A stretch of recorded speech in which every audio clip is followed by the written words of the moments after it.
Hello दोस्तों, कैसे हो आप। दोस्तों, हम आपके लिए लेके आ गए हैं फिर से रिलायंस पावर के बारे में एक ऐसी जानकारी जो फिर से इस शेयर को आगे बढ़ने में मदद करेगा। और ये न्यूज़ इतनी पॉजिटिव न्यूज़ आई है कि अभी जो पिछले दिनों एक न्यूज़ आई थी, एक आर्टिकल आया था, एक डॉक्यूमेंट अपलोड हुआ था, हमने उसको एनालिसिस करके बताया था, जिसमें इसकी रेटिंग का जिक्र था और सारी चीज़ों का जिक्र था कि इसकी रेटिंग कम की गई, ज़्यादा की गई, जो भी है आईसीआर जो रेटिंग थी।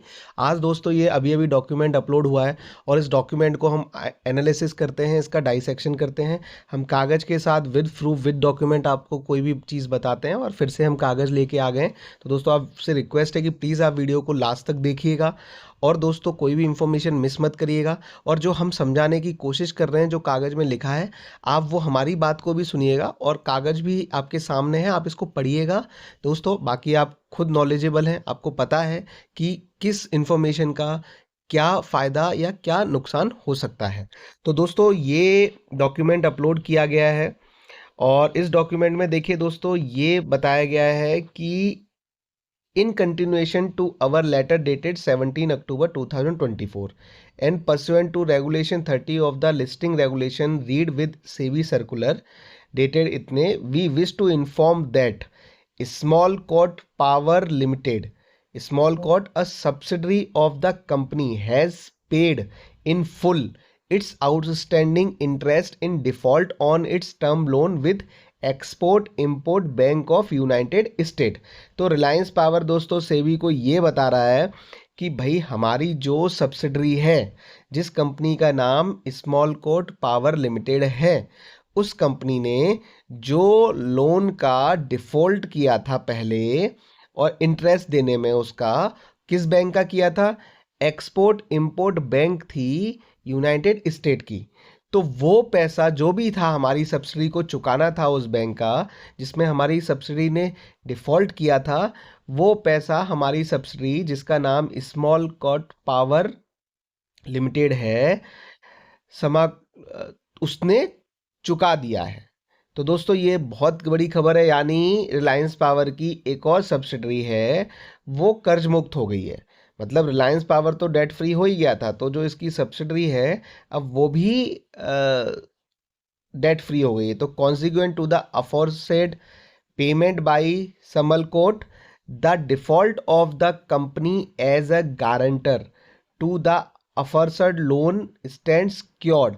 मतलब क्योंकि समलकोट जो पावर लिमिटेड है उसने एक्सपोर्ट इंपोर्ट बैंक यूएसए से उधार लिया। अब वहाँ पर गारंटर कौन था, गारंटर था रिलायंस पावर। तो भाई अगर आप किसी से उधार लेते हो और आप अपने दोस्त की गारंटी देते हो, तो गारंटी का मतलब क्या है कि अगर आपका दोस्त पैसा नहीं चुका पाएगा तो आप उसकी गारंटी साइन की है तो आपको चुकाना पड़ेगा, बैंक आपसे मांगेगा। तो वो जो एक्सपोर्ट इंपोर्ट बैंक यूएसए है वो मांग रही थी इन लोगों से, रिलायंस पावर से। तो क्योंकि अब इनकी सब्सिडी ने पैसा चुका दिया है, तो रिलायंस पावर ऑटोमेटिकली उससे वो कर्ज उतर गया। मतलब अब रिलायंस पावर के ऊपर भी कोई लाइबिलिटी नहीं है, क्योंकि जिन दोनों ने कर्ज लिया वो दोनों ने अपना केस सेटल कर लिया और रिलायंस पावर वहाँ एज ए गारंटर था। तो रिलायंस पावर की लाइबिलिटी थी, अगर समल कोर्ट नहीं दे पा रहा तो भैया रिलायंस पावर देता। तो अब जब समल कोर्ट ने ही दे दिया तो रिलायंस पावर अपने आप वहाँ से निकल गया। तो ये रिलायंस पावर के लिए भी एक बहुत ज़बरदस्त खबर है कि अब उसके ऊपर किसी का ब्याज या किसी का लोन चुकाने की कोई गारंटी नहीं है, क्योंकि ये अमाउंट भी दोस्तों छोटा मोटा नहीं था। हम बताएंगे ये अमाउंट कितना था। अब देखिए दोस्तों, आगे लिखा है the requisite disclosure is set out in annexure A to this letter. तो दोस्तों, ये जो भी पूरा लेटर है वो लेटर इन्होंने अनेक्सर में लगाया है। तो अब अनेक्सर देखते हैं और ये देखिए रिलायंस पावर के कंपनी सेक्रेटरी ने इसको साइन किया डॉक्यूमेंट को। अब दोस्तों ये देख लेते हैं कि अमाउंट कितना था। अमाउंट था दोस्तों 15.48 मिलियन यूएस डॉलर।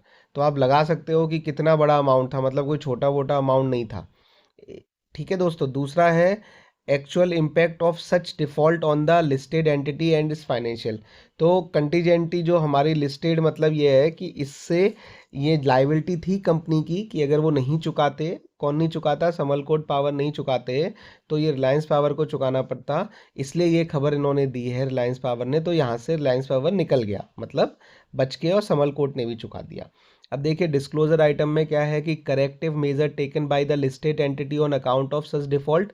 तो अब जो रिलायंस पावर है वो ऐसी चीज़ों के लिए क्या करेगी, मतलब क्या उन्होंने करेक्टिव मेजर लिया अगर उनकी कोई और सब्सिडी डिफॉल्ट करती है और जहाँ पर रिलायंस पावर गारंटर है, तो उसका भी इन्होंने पूरा वही लिख दिया है, वही जवाब दिया है कि Samarkot power limited a subsidiary of the company has paid in full its outstanding interest in default on its term loan with Export Import Bank of the United States consequent to the aforesaid payment by Samalkot. The default of the company as a guarantor to the aforesaid loan stand cure. तो दोस्तों ये पूरी हमने आपको बातचीत है, पूरा जो लेटर है वो बता दिया। अब दोस्तों देखिए इससे क्या होगा कि रिलायंस पावर की स्थिति और मजबूत होगी। रिलायंस पावर की ये जो कंपनी थी इसका अभी आईसीआर रेटिंग वाले उसमें भी जिक्र था कि इन्होंने डिफ़ॉल्ट किया, इस वजह से इसकी रेटिंग अच्छी नहीं होगी या इन्होंने हटा ली थी। जो क्रेडिट देने वाले होते हैं ना, क्रेडिट रेटिंग होती है कि आपको कितना उधार दे सकते हो। तो मैंने पहले ही बताया, किसी को आपके 10 रुपये देने हैं और आपने 10 रुपये डिफ़ॉल्ट कर दिए तो आप 100 रुपये आपको कोई लोन क्यों देगा। तो दोस्तों ये एक अच्छी खबर आई है, ये एक पॉजिटिव खबर है, इससे ज़रूर शेयर को फिर से बूस्ट मिलेगा। और जो हम कह रहे थे कि भाई इसको आगे बढ़ने के लिए रिलायंस पावर को कुछ ना कुछ चाहिए, तो अब दोस्तों रिलायंस पावर फिर से इस खबर के सहारे आने वाले टाइम में और पॉजिटिविटली 4-5% बढ़ सकता है। तो दोस्तों आपको अगर वीडियो अच्छा लगा तो प्लीज़ लाइक कर दीजिएगा, चैनल को सब्सक्राइब कर दीजिए और दोस्तों बेल आइकन प्रेस कर दीजिए ताकि आपसे कोई भी नोटिफिकेशन मिस ना हो। और दोस्तों ज़्यादा से ज़्यादा शेयर करिए और खुश रहिए, बढ़ते रहिए, तरक्की करते रहिए और खूब पैसे कमाते रहिए। ऑल द बेस्ट दोस्तों।